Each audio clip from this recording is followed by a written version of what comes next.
Bom dia a todas e todos. Sejam muito bem-vindos e bem-vindas a mais um ICL Mercado Investimentos. Estamos hoje com boas notícias, né? Bons ventos vindos aqui do nosso PIB. Também tivemos os dados de emprego dos Estados Unidos sendo divulgados hoje. Então, aí uma série de fatores que estavam sendo muito esperados para essa sexta-feira. O mercado estava ansioso por esses dados. Vamos falar um pouquinho aí de arrecadação, né, das principais aí fontes de arrecadação aí que a gente tem esperadas aí com algumas mudanças do governo. Temos também aí uma discussão para falar ainda, né, nesse sentido em relação ao orçamento que foi enviado para o Congresso ontem.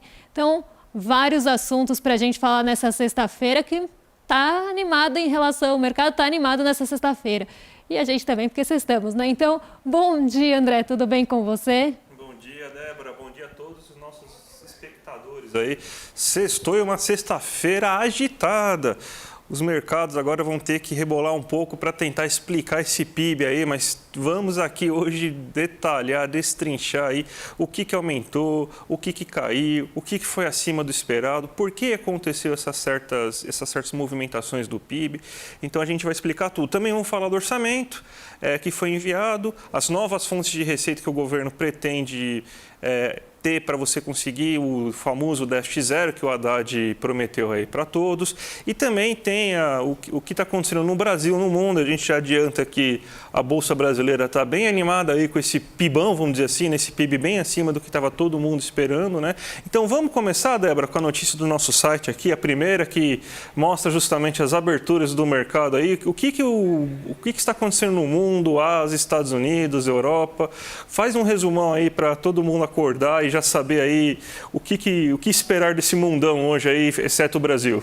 Bom, hoje tivemos um dia bem positivo na Ásia, majoritariamente positivo, né? Exceto uma bolsa ou outra como o Hang Seng, as bolsas ficaram bem positivas por lá, né? Então a gente teve o Xangai Composto em alta hoje, em alta porque a gente teve novos estímulos ao setor imobiliário da China. O setor imobiliário está enfrentando dificuldades na China, a gente já falou aqui algumas vezes para vocês, né, que a gente tem ali um setor imobiliário enfrentando algumas dificuldades porque grandes incorporadoras chinesas estão com problema de inadimplência, né, então a gente tem aí esses novos estímulos, novos estímulos aí da China em relação à sua economia, então a gente já viu alguns estímulos vindos aí por meio de juros.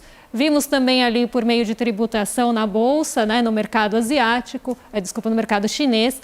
E agora também esses mais um estímulo aí vindo no setor imobiliário. A China está quase com um pacote aí de estímulos que ela está divulgando aos poucos para tentar levantar esse setor. Então esse foi um dos motivos que levou aí a Ásia, né, um dos principais, né, que levou a Ásia, porque a gente teve outros, né, que levou a Ásia para cima hoje. Então a gente teve também o Hang Seng, né, o Hang Seng ele caiu, né, e aí muito por uma questão mais específica, né, então ele não seguiu o movimento da Ásia, né, então um pouco de incerteza ali por ele ser uma bolsa mais volátil e mais sensível a alguns mercados, ele acabou ficando perto do 0 a 0. E o KOSPI, né, o KOSPI hoje teve um movimento bem positivo, né, porque a gente teve uma alta de 6% nas ações da Samsung. A Samsung divulgou novos chips, né? Novos chips aí que estão bem alinhados com o movimento que se espera para a inteligência artificial. O mercado recebeu muito bem esse anúncio, né? E a Samsung puxou aí a bolsa sul-coreana, né, para cima hoje. E também tivemos dados favoráveis de balança comercial por lá. Então um dia bem positivo vindo da Ásia e também vindo do dia anterior aí dos Estados Unidos, principalmente da Bolsa de Tecnologia da Nasdaq, que se descolou do movimento ontem, também por esse entusiasmo com a inteligência artificial. Então a gente veio de um movimento, vamos dizer, misto, né, mas que veio com esse impulso da tecnologia. A gente sabe o peso que a tecnologia tem na Ásia também, então a gente traz esse impulso para hoje de manhã. E hoje ventos mais favoráveis porque a gente teve divulgação de dados dos Estados Unidos, mas isso a gente vai falar depois, porque agora a gente vai falar do PIB, né, aqui no Brasil. O PIB surpreendeu muito os mercados, de uma forma geral, as projeções eram menores, né? E ele acabou trazendo essa surpresa. E aí, André, explica um pouquinho para a gente aí como é que foi esse crescimento do PIB que está dando o que falar hoje de manhã, né? Tá dando o que falar mesmo, Débora. O pessoal aí muito empolgado aí com o PIB, que veio bem acima do esperado. Para você ter uma ideia, as medianas de mercado estavam em 0,3 a 0,4. Projeção negativa, inclusive, do Banco Central aí dentro da última divulgação do seu relatório trimestral de inflação, que uma das coisas que ele faz também é fazer a projeção da atividade econômica brasileira, mas o PIB surpreendeu. Temos aqui um gráfico para explicar os principais componentes do PIB, né? Então, para quem não está vendo, a gente tem os componentes do PIB que a gente chama de componentes da produção e componentes do gasto ou componentes da demanda.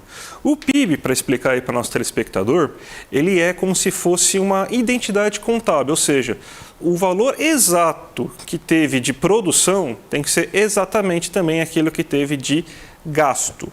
Então, se você teve, sei lá, X, 100, vamos dizer assim, de PIB dentro da produção, você vai ter que também ter que a soma da demanda vai ter que ser PIB. Ah, mas se não gastou tudo? Aí vira investimento, formação bruta de capital físico, né, em forma de estoque. Então, uma coisa tem que ser exatamente igual à outra. Então, a gente teve, no geral, um PIB que cresceu 0,9% em relação ao último trimestre. Lembrando que a gente já teve um crescimento bem robusto, foi corrigido agora dentro dessa última divulgação, era 1,9%, mas agora corrigiu-se para 1,8%. Isso é normal, tá? Toda a divulgação de PIB, até por ser um cálculo extremamente complicado de fazer, você tem uma certa correção que é realizada pelo IBGE, então não tem nada de estranho nisso. Você teve que a agropecuária ela caiu 0,9%. Por que aconteceu esse movimento? A gente teve uma alta de 21% no último trimestre, então você estava com uma base estatística bem elevada. E a maior parte da produção agrícola geralmente acontece no primeiro trimestre, quando você tem as primeiras safras de milho, feijão, arroz, café, trigo, soja. Então, o grosso mesmo da produção agrícola geralmente ocorre no primeiro trimestre. Então, o que aconteceu? A gente quase que manteve, mas teve uma leve queda, né, de 0,9%, o que era esperado até pelo grande volume, pelo grande sucesso do setor agropecuário no primeiro trimestre.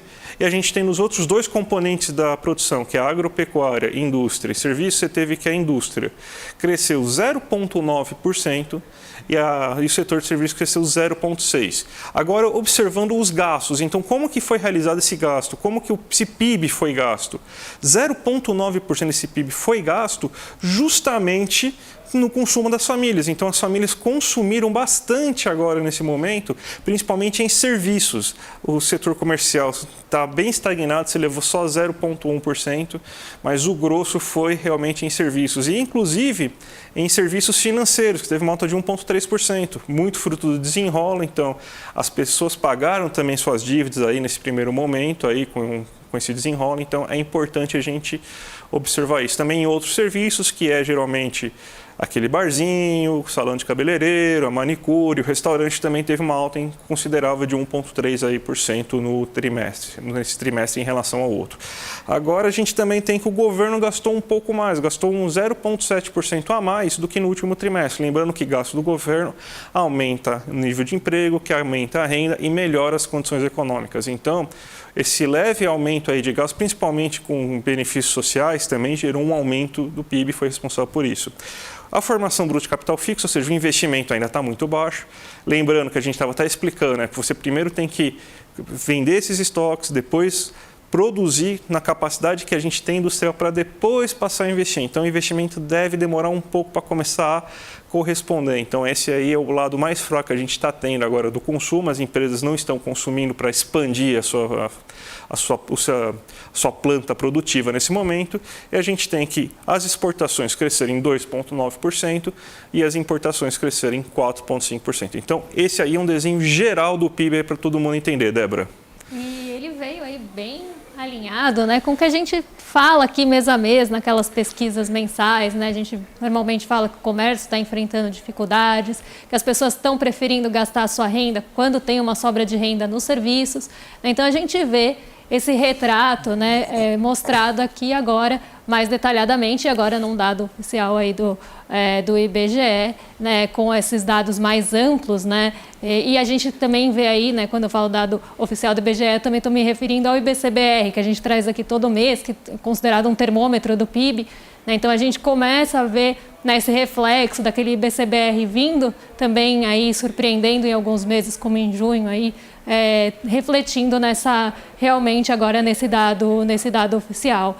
E um dos fatores aí que surpreendeu foi a indústria, né, que acabou pegando também de surpresa, aí ninguém esperava esse crescimento tão grande, né? Exatamente, a indústria cresceu consideravelmente, né? Você tem um crescimento de 0,9, foi o que puxou o PIB pela ótica da produção, né?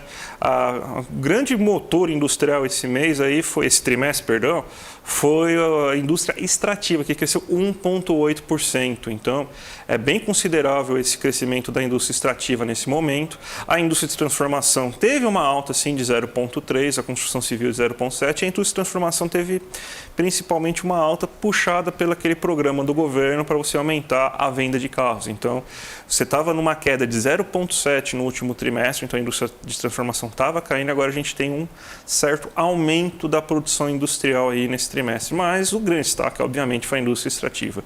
Lembrando que a indústria extrativa é minério e também petróleo. Então, você deve ter um peso muito grande de aceleração da Petrobras e da Vale nesse movimento. A gente está tendo que a Petrobras deve ter aumentado seu nível produtivo, a Vale também deve ter aumentado, o preço das commodities está melhorando, a China está começando a comprar um pouco mais de minério aí nesse momento, mesmo com toda a situação da China em relação à sua demanda por commodities, que ela não está crescendo tanto quanto ela deveria, né? Mas isso aí ajuda a explicar essa situação, Débora. E vamos falar um pouco agora do orçamento, então, que o Fernando Haddad agora mandou, e a gente tem mais detalhes agora do orçamento, notícia no nosso site, inclusive, né? Que você tem, então, um orçamento que foi enviado agora com uma previsão de 1,41.421, né, reais de salário mínimo e de 69,7 bilhões em investimento público, Débora. O mercado gostou disso ou está reagindo um pouco mal em relação a tudo isso? Quando fala de gasto, o mercado nunca gosta. É que ficou até estranho, né? Quando fala de gasto, o mercado nunca gosta. Mas aqui acho que vale aquela provocação que a gente sempre faz aqui, né? Qual é o gasto? Né? Para onde está indo? É um salário mínimo que está aumentando?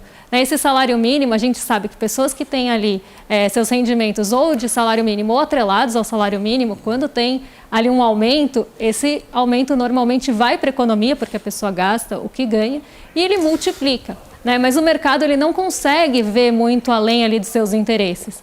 Né? Então, eles ficaram um pouco aí receosos com isso. Primeiro, eles ficaram receosos e falaram que a Tebet e o Haddad estavam como se estivessem perdendo a confiança quando falaram do déficit zerado. Então, esse foi a primeira patada do mercado. Como eu falei, não adianta acenar, né, se você não tem ali se você não tem esse aceno de volta, né? Parece que o Haddad está acenando sozinho e o mercado não acena de volta porque sempre quer mais, né? Sempre quer uma cobrança maior, sempre quer ver se vai fazer o dever de casa. Sempre essa cobrança, como a gente falou em outros programas, dos governos mais progressistas, né? Que não acontece do outro lado.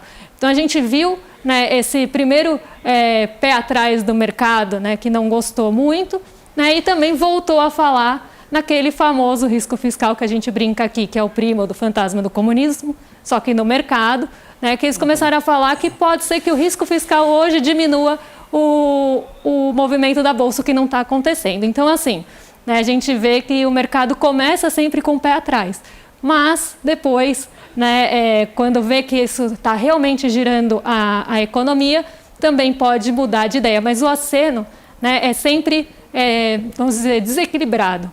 É sempre um lado acenando para o mercado sem esse aceno de volta. Mas a gente teve aí também as fontes, né, que foram detalhadas, da onde vai vir também aquela arrecadação, né, do governo. Uhum. A gente teve as 7 fontes aí. Exatamente, Débora. A gente teve aqui, até saiu numa matéria do Estado de São Paulo, a gente reuniu essas fontes para todo mundo ver aqui, porque está se esperando justamente esse déficit zero no que vem, né? Então, e como que você vai conseguir aumentar a arrecadação? É esperado um aumento de 169 bilhões em arrecadação para você ter esse déficit zero, né?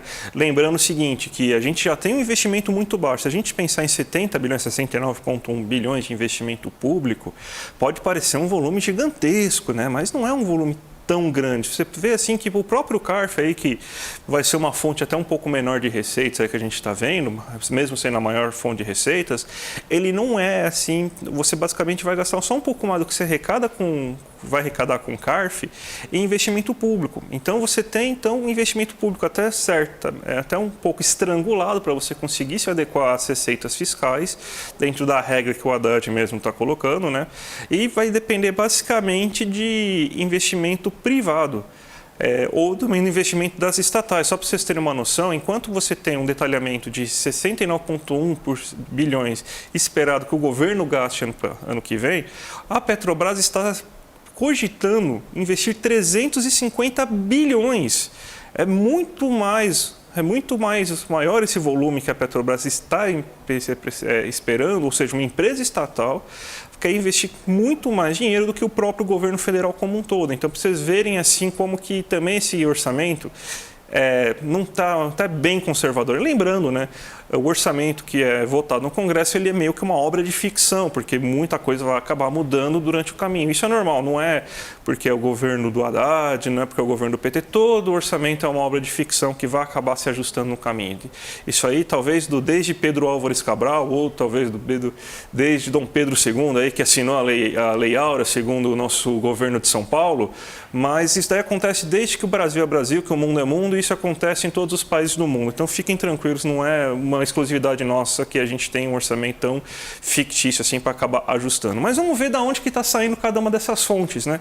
O governo espera que ele conseguiu agora que o CARF voltasse a ter o voto qualificado, ou seja, agora você vai ter então o governo decidindo aí quando você tem disputas jurídicas e você tem então um entrave, um empate entre a decisão. Então agora o governo vai ter esse voto qualificado, então provavelmente você vai ter mais ganhos de causa em relação a questões tributárias para o governo federal. E com isso se espera que você tenha um aumento de receita de 54,7 bilhões no ano que vem. Outra fonte também são em relação às chamadas transações tributárias, né? Então você tem que vai ter transações tributárias de estados e municípios e se espera ganhar 41,2 bilhões.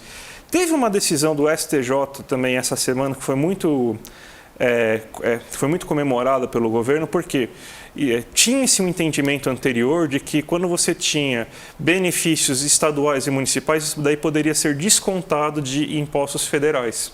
O STJ reviu sua posição e agora você não vai poder mais ter esse desconto. Então, quando você tinha essa situação ocorrendo, você tinha então uma desoneração. Agora, então, de fato, essas empresas que estavam se beneficiando dessa medida, agora vão ter que passar a pagar impostos. Isso daí deve aumentar ainda em 35,3 bilhões. Aí vem os nossos queridos donos de Jeep Renegade. Não é com vocês, gente. É só os super ricos. Então, as medidas de taxação dos super ricos e também de taxação dos offshores têm uma espera de aumentar a arrecadação em 20 bilhões. O juros sobre o capital próprio, que a Débora vai explicar, inclusive daqui a pouco, aí, que está tendo uma verdadeira choradeira aí, né, dentro do mercado, tem um aumento de esperar em 10 bilhões.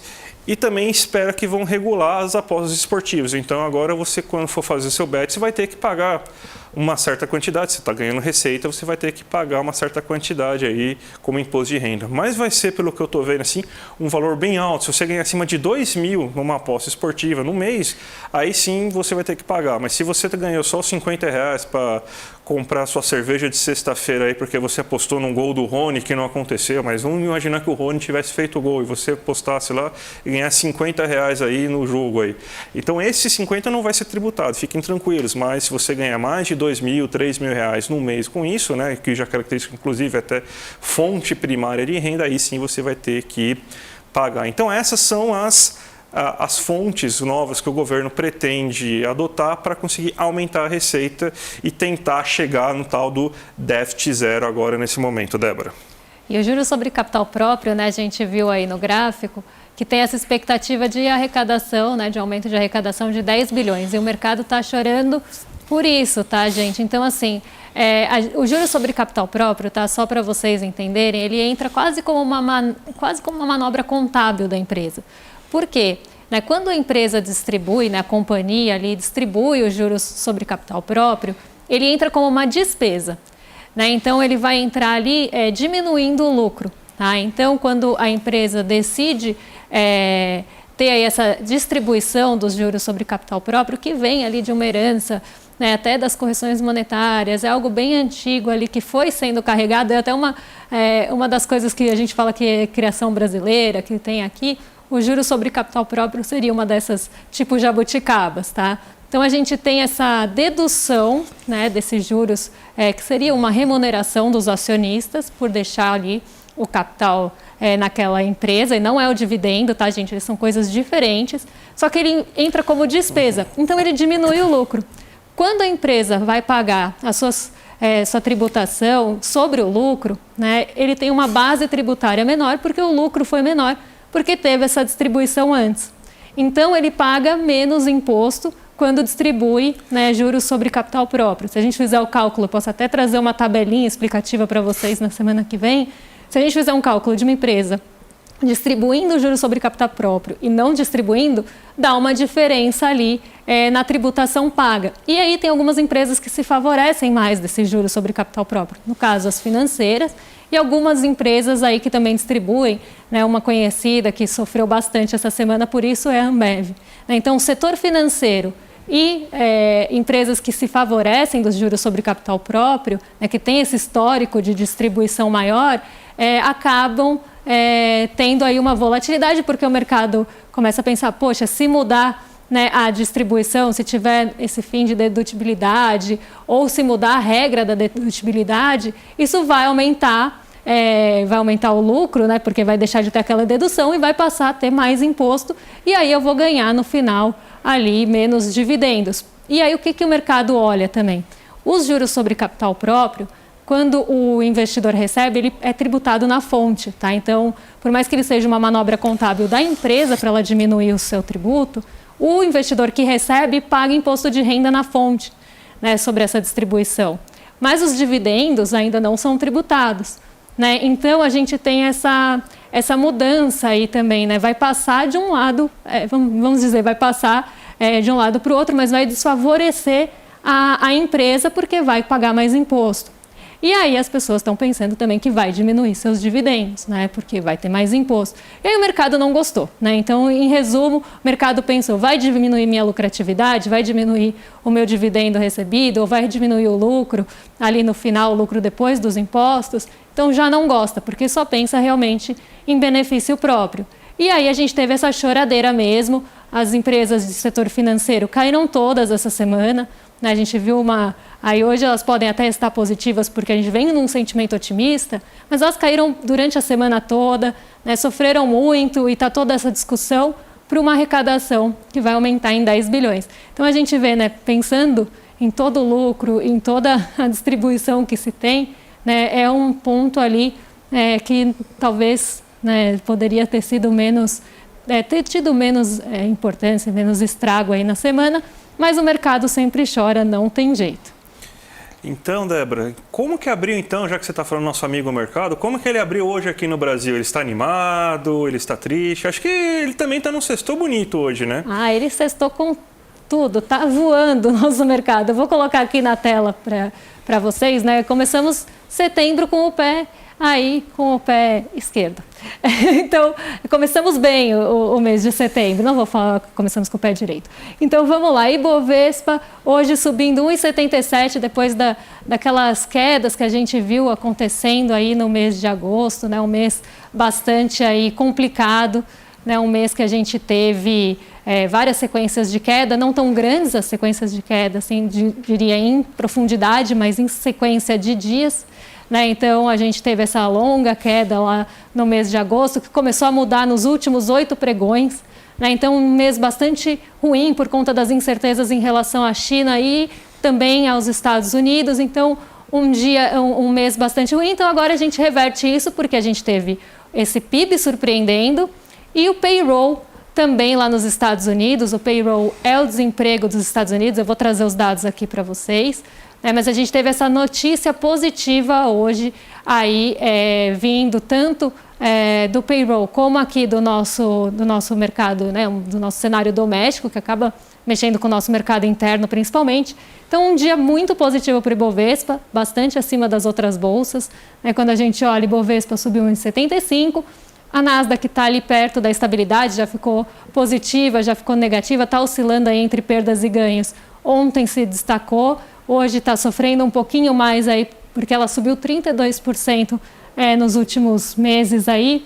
S&P 500, 0,44, então em alta, mas nada ali muito surpreendente.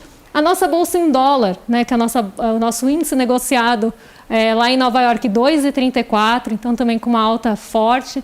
Né, o dólar atingiu as mínimas durante a manhã, chegou a 4,90, agora está em 4,93, mas em queda de 0,5%. Né, e temos aí o petróleo Brent, também subindo hoje, que deve puxar mais um dia as ações de petróleo para cima, porque ontem todas, exceto a Petrobras, foram na esteira e subiram bastante, ficaram entre os destaques positivos. Vamos falar então rapidinho então do payroll aí para a gente fechar o dia, Débora. O gráfico aqui que a gente tem, o payroll para quem não sabe, a taxa de desemprego dos Estados Unidos, e é importante a gente observar esse dado porque vai pautar a reunião do Fed sobre queda ou alta ou estabilidade da taxa de juros dele, e isso impacta diretamente o nosso dólar. Vamos lá. O payroll, então, é a taxa de desemprego, né? Na verdade, o payroll é um relatório bem completo aí da situação do mercado de trabalho dos Estados Unidos. Ele era muito esperado hoje, né? E ele surpreendeu, vamos pensar, negativamente para a gente, mas o mercado ficou feliz. E aí eu gosto de explicar esse ponto, né? O payroll era esperado, né? Na verdade, o desemprego era esperado em 3,5%. Então, se esperava uma taxa de desemprego lá nos Estados Unidos de 3,5%. Tá? Para quem tá só escutando, a gente não está vendo, nós temos um gráfico aqui com duas linhas. Né? Uma linha azul, que é a projeção do mercado para aquele indicador, e uma linha branca, que é o dado realmente divulgado, que é aí o indicador de fato. E aí a gente vê que a gente teve alguns momentos que a gente teve um descolamento do índice com a projeção, e que agora, né, nesse mês agora de agosto, era esperado um desemprego de 3,5%, mas o desemprego ficou maior que 3,5%, ficou em 3,80%. E o mercado gostou, né? Então, quando eu falo assim, que os interesses do mercado nem sempre refletem nossos interesses, é desse tipo de coisa que a gente está falando. O mercado ficou feliz que o desemprego nos Estados Unidos aumentou, né? E com isso, o Fed pode ter ali o seu reforço de que vai manter as taxas de juros mais mantendo o mesmo patamar, e pode começar o corte no primeiro semestre do ano que vem. Então, essa foi a expectativa. Então, o mercado comemorou um desemprego acima do esperado, porque está olhando para os juros dos Estados Unidos. Né? E aí, depois dessa divulgação, a expectativa de manutenção pelos juros na próxima reunião subiu para 93%, estava em 90%, e também essa expectativa de corte no primeiro semestre, que também é bem aguardado esse corte dos juros por lá, começou também a crescer. Sextou então, Débora? Sextamos. Mas sem antes, assim, lembrar que hoje vamos ter uma surpresa aqui para vocês aí. Replay da aula de ontem, da maravilhosa aula lá da Marilene Chauí, junto com o Eduardo Moreira. Para quem não viu, uma audiência espetacular ontem, ó.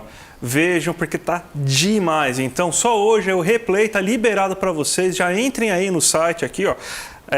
www.icl.com.br/aula e se inscrevam aí e vejam um replay maravilhoso. E para todo mundo também, continuem aqui hoje com o ICL, que você vai ter às 6 horas da tarde, o ICL Notícias 2, com o nosso querido Chico Pinheiro, o Chico Sá e a Gabi Varela. Então, esse super time aí para falar de todas as notícias e encerrar a semana aí com vocês. E logo depois, claro, o Sinapse, com o César Caleron e a super Robertinha Garcia. Então, sempre um entrevistado novo, sempre uma entrevista sensacional para vocês. Então, fiquem ligados hoje e continue com o ICL agora à noite, Débora. Antes de sextar, né, assistam a aula da Marilena Chauí para não perder esse replay. Eu acho que vai ter surpresa e também não deixem de assistir aí os programas da noite. Na segunda-feira estamos de volta desde as 7 da manhã com vocês. Então, um excelente fim de semana a todos e até segunda-feira, né? Até segunda-feira, gente. Tchau, tchau.